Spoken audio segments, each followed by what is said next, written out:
नमस्कार दोस्तों, स्वागत है आपका एक बार फिर आज के बैंक प्राइवेटाइजेशन के मेरे इस वीडियो में। मैंने आपसे कल कहा था कि आज मैं आपको एक ऐसी वीडियो लेके आऊंगा जो बताएगी कि आगामी मानसून सत्र में अगर सरकार बैंकिंग संशोधन अधिनियम बिल लेके आती है तो उसमें वो क्या कर सकती है। तो दोस्तों आज इस वीडियो में मैं आपको बताना जा रहा हूं और ये मेरे खुद के अपने पर्सनल व्यूज हैं। ऐसा नहीं है कि जो मैं कहूँगा वही सब सरकार करेगी। सरकार की अपनी प्लानिंग होती है, अपनी मैनेजमेंट कमेटी होती है, बहुत एक्सपीरियंस लोग वहाँ होते हैं। हम तो कुछ भी नहीं है, लेकिन फिर भी हम लोग क्या सोच रहे हैं और सरकार क्या कर सकती है उसके बारे में आज मैं आपके सामने अपने पर्सनल व्यूज रखूंगा। देखो दोस्तों, अगर मानसून सत्र में बैंकिंग संशोधन अधिनियम बिल लाने की बात हो रही है तो मुझे ऐसा लगता है कि सरकार मेनली आईडीबीआई बैंक को लेकर कुछ स्थिति को स्पष्ट करेगी। जी हां दोस्तों, आईडीबीआई बैंक को लेकर सरकार कुछ स्थिति को स्पष्ट करेगी। एलआईसी के रास्ते किस प्रकार खुलेंगे, एलआईसी के लिए आईडीबीआई बैंक में रास्ते किस प्रकार से खुलेंगे, या एलआईसी को किस तरह से सरकार अपनी हिस्सेदारी बेच सकती है, इसी के लिए कुछ अमेंडमेंट, कुछ संशोधन किए जा सकते हैं और उसी संशोधन का जिक्र इस मानसून सत्र में सरकार कर सकती है। तो पहली चीज आईडीबीआई बैंक को लेकर कि आईडीबीआई बैंक में अगर सरकार अपनी हिस्सेदारी बेचती है तो एलआईसी के रूप में वो किस प्रकार संभव हो सकता है और उसमें क्या क्या चेंज करने पड़ेंगे, क्या क्या प्रावधान करने पड़ेंगे, ये सारी चीजें बैंकिंग संशोधन अधिनियम के द्वारा ही पूरी हो सकती है। और इसीलिए सरकार बैंकिंग संशोधन अधिनियम बिल इस मानसून सत्र में लेके आ सकती है। वो अलग बात है कि रोड शो चल रहे हैं, सरकार ये कह रही हो कि हमें कोई ना कोई खरीदार मिल जाएगा।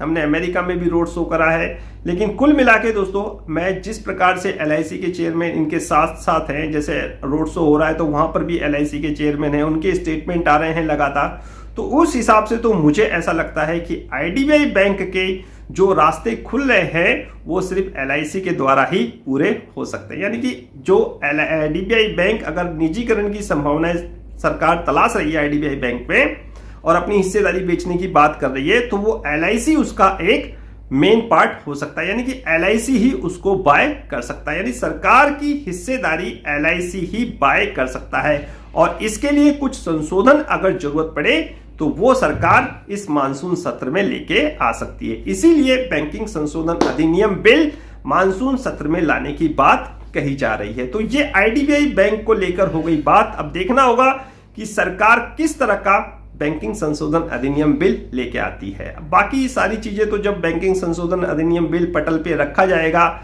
सरकार कुछ स्थिति को साफ करेगी, बाकी सारी चीजें तो वहां पर क्लियर होंगी। अभी तो सिर्फ अभी सब अपने अपने अनुमान ही लगा रहे हैं। मैं भी अपना अनुमान लगा रहा हूं कि ऐसा संभव हो सकता है, होगा नहीं होगा ये तो बात की बात है। तो ये आईडीबीआई बैंक के ऊपर मैंने आपको अपना तथ्य बता दिया है।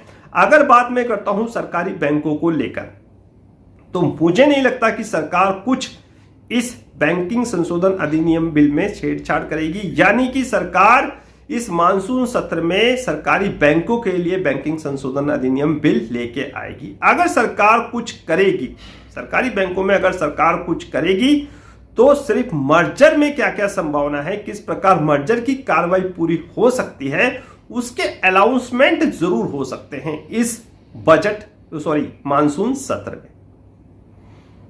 तो बैंकिंग संशोधन अधिनियम बिल तो आएगा आईडीबीआई बैंक के लिए, ऐसा मेरा मानना है, ऐसा मेरा अनुमान है। और साहब अगर सरकार कुछ घोषणा करेगी तो वो मानसून सत्र में कर सकती हैं हमारी वित्त मंत्री जी, और वो भी मर्जर को लेकर। तो आईडीबीआई बैंक के लिए बैंकिंग संशोधन अधिनियम बिल लाया जा सकता है। बाकी मर्जर तो सरकार ने पहले भी करे हैं, उसके लिए बैंकिंग संशोधन अधिनियम बिल में जो भी कार्रवाई करनी थी वो सरकार ऑलरेडी पूरी कर चुकी है।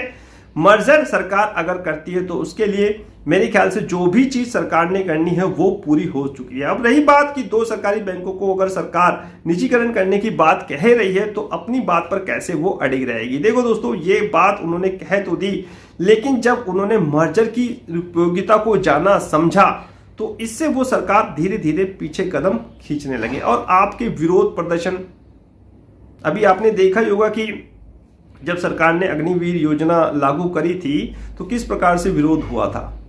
तो उन चीजों को भी सरकार समझ रही है। इलेक्शन ईयर आने वाला है, सरकार अपनी छवि खराब नहीं करना चाहती, तो मर्जर इस मेरे ख्याल से एक बेहतर विकल्प हो सकता है सरकारी बैंकों में, ना कि निजीकरण।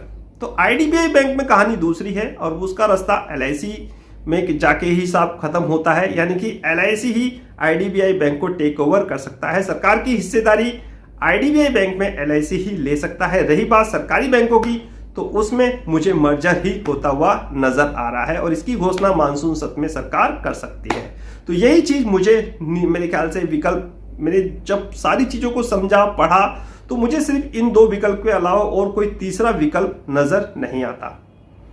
कोई खरीदेगा ऐसा भी मुझे संभावनाएं नजर नहीं आती। एफडीआई सरकार अगर बढ़ाएगी, कोई विदेशी निवेशक आएगा, तो मुझे नहीं लगता कि सरकार अपने बैंकों को किसी विदेशी के हाथों में देगी। प्राथमिकता यहाँ की अपनी कंपनियों की पहली है और मुझे नहीं लगता कि सरकार सरकारी बैंकों को किसी प्राइवेट सेक्टर यानी कि राज्य जो घराने हैं या फिर साहब जो हमारे कॉर्पोरेट घराने हैं उनको देने का कोशिश करेगी। यार भाई पहले ही मना कर चुका है कि भाई हम कॉर्पोरेट बैंकों कॉर्पोरेट घरानों को बैंक नहीं दे सकते। तो इन चीजों को समझिए, जानिए। आईडीबीआई रिलेटेड, प्राइवेटेशन से रिलेटेड कोई भी क्वेरी हो तो पूछिए। बैंक, सरकारी बैंकों से रिलेटेड आपका कोई भी क्वेश्चंस हो, आपके अंदर कोई भी जिज्ञासा हो, तो आप मेरे से व्हाट्सएप, फोन कॉल कर सकते हैं और टेलीग्राम पे अपडेट तो चलते रहते हैं। जुड़िए और साहब मुझे आज्ञा दीजिए। आज का ये मार्केट प्रीव्यू कह रहा हूँ, बैंक प्राइवेटेशन का अपडेट का वीडियो समाप्त करने की। नेक्स्ट वीडियो में नए अपडेट के साथ होगी मुलाकात, तब तक इंतजार। फाइनली नमस्कार।